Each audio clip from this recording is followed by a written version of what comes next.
We already know he was a really terrible husband to 6 different wives. So it shouldn't surprise you to know he was also an absolute dog shit father. Of course, I'm talking about Henry VIII. Mostly we're going to focus this video on his 3rd wife, Jane Seymour, and the birth of their son, Edward. Now, it's important I give a tiny little bit of a backstory so you just kind of understand where we're at. So it's really important during Tudor period, especially a priority for Henry, to have a male heir. He himself wasn't supposed to be king. He was the 2nd son. His brother died and he became king. So it's not just important to have an heir, you got to have a spare. This is the whole William and Harry situation, right? You need 2. You need 2 just in case something happens to the first one, because nobody believes a girl can run the place, okay? So daughters, inconsequential. We need sons. And he's so singularly focused on this that he basically really disposed of his first 2 wives because neither of them could give him a son. And it wasn't for lack of trying. Let me just give you, I'm going to read from some notes so I don't get this wrong. History tells us that Catherine, the first wife, was pregnant anywhere between 6 and 8 times. They had 1 living child, that's the Princess Mary. But she had stillborns, she had miscarriages. There was 1 live birth in January of 1511, a son named Henry. He was christened at 1 week old, and then shortly thereafter, the parents handed him off to nannies and wet nurses, and they went back to resume life at court. So they left him in another town. He was in Richmond, and they left him, and they're like, we're going to Disneyland without him. They've worked so hard to get a male heir, and they immediately, poosh, out of sight, out of mind, and baby Henry is dead by the time he's 53 days old. But in 1516, Catherine gives birth to the Princess Mary, and she will go on to eventually become queen, and that's a whole other video. That's part of the excuse he uses when he goes after Anne Boleyn, because he wants a son, and Anne's like, look at me, I'm young, I'm fertile, I'll give you a boy. She doesn't. She also has a live birth, the Princess Elizabeth. I mean, we're talking minutes after this baby. They're still cutting the cord, and he's like, girl. He's like, well, you're young, we're both young. Boys will follow. 'Cause he's a prick.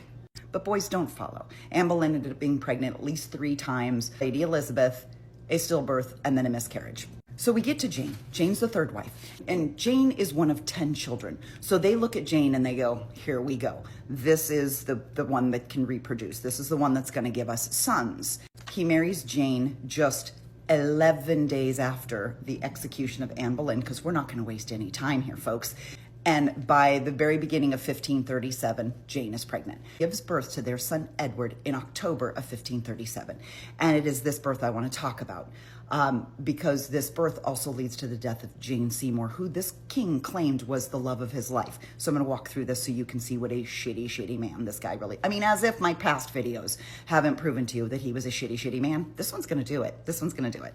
So to deliver Edward, Jane is in labor for 3 days and 3 nights. This is before cesarean sections ever existed. So Jane is just forced to suffer and just push and try and push and suffer for 3 full days and 3 full nights. By the way, Henry, MIA. That's just wasn't tradition back then for the husband to be anywhere near. He's certainly not in there holding her hand being like, breathe, breathe, push, push. No, he's off I don't know, doing something else. He's running the country. He's pillaging the Catholic churches and stealing all their riches. He's, I don't know, God knows what the fuck he's doing. But he's not there while his wife is in labor.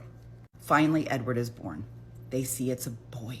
And it's an immediate celebration all around the world. Henry makes sure that it is announced far and wide that there is a male heir to the throne in England. There are parties, there are bonfires. The Tower guns shoot 2,000 rounds of ammunition in celebration, the whole place. It's like the team won the Super Bowl. It's incredible celebration throughout all of London.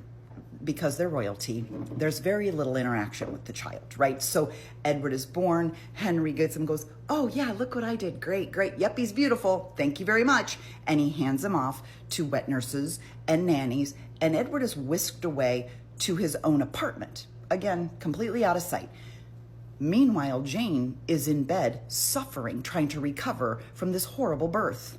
Baby Edward is christened at 3 days old. And of course, the king, he'd love to have a big lavish ceremony, but there's a plague happening right now in London. So only 400 people are allowed to come. And just prior to the ceremony, these 400 people are invited, because Jane's still in bed. Jane's still sick and suffering. So Jane's still in bed. So Henry just pulls a chair in, sits it right next to her bed, and he goes, come on in. And he lets 400 fucking people parade through her room while she's sick and will eventually die. But he's so excited about the birth of his son that he wants them all to come in and tell him what a big, strong, manly man he is. Here's what pisses me off is right after this christening, the ceremony's over. Henry's like, thanks everybody, bye. They whisk Edward away to be cared for by others, and we're like, bye-bye. And I just got to ask you, he's waited 27 years to have a son. 27 years. At this point, it has taken 3 wives and at least 2 mistresses with as many as 15 pregnancies between them to get to this point. And he goes, yep, cool, it's a boy, I'm out. Like, he has so little excitement, regard, connection with this child. He's just like, yep, I made a boy. I gotta go party and celebrate my manliness. And he vominos right out of there. Meanwhile, Jane's health continues to decline. She can't get out of bed. She's sick. She's suffering from horrific diarrhea. Like, she's really, really sick. Henry receives word that she's really sick and she's not recovering, and this could be potentially fatal. So he does the best that he can do. He sends her bishop to go be by her bedside to pray with her. He doesn't go himself. He sends her bishop. He's off celebrating the birth of his son. There's still parties and balls and masks and all these things going on. Someone's got to attend those, right? So he can't leave to go care for his sick wife or even just be present at her side. So he sends her bishop, and then she rallies a bit, and he's like, yay, parties can continue. Still doesn't go to her bedside. Jane is sick for 5 days in a row. Henry never makes an appearance. And although it seemed like she rallied for a minute, doesn't happen. By Friday, she's feverish again. She slips into a 3-day delirium. At that point, he goes, oh, you know what? Maybe I should postpone my hunting trip. Because he was going to leave town and go hunting. So he postpones the trip. Now, he doesn't rush to his wife's side. He just goes, yeah, bummer. Guess we can't have fresh pheasant for dinner, right? Yeah, I feel bad going hunting while my wife is near death. On Tuesday, October 23rd, this is the 8th day of her being sick and him being MIA. Finally, they get a hold of him and they're like, you got to get over here. Like, get here. She's dying. So he then rushes to her bedside on the evening of Tuesday, October 23rd, and he is there when she passes early in the morning. So she dies the morning of Wednesday, October 24th, when their son Edward is just 12 days old. And there's no part during this illness where he rushes to her side, holds her hand, come on, Jane, you can pull through. They don't ever bring her son in to see her for what might be the last time. No, they don't do any of that. She's isolated alone with midwives and caregivers, and her husband's off fucking about, partying and celebrating because he has a son. And you would think the loss of Jane Seymour, the love of his life, would cause him to want to bring that child. I want my 12-day-old son with me. In fact, all of you wet nurses and all of you nannies, I want you camped out in the next bedroom over, attached to mine so he's always in my line of sight. Nope.